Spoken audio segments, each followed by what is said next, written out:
Good morning. Video message for David. David, hi. Thank you for buying the little McCulloch 130, little collector's item.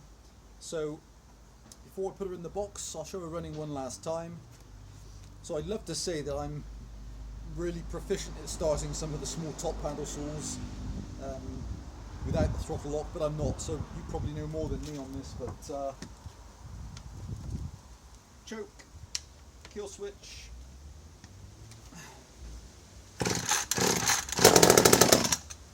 So then they tend to fire a little bit. And then, for me personally, I tend to try to balance the throttle and then pull this way round.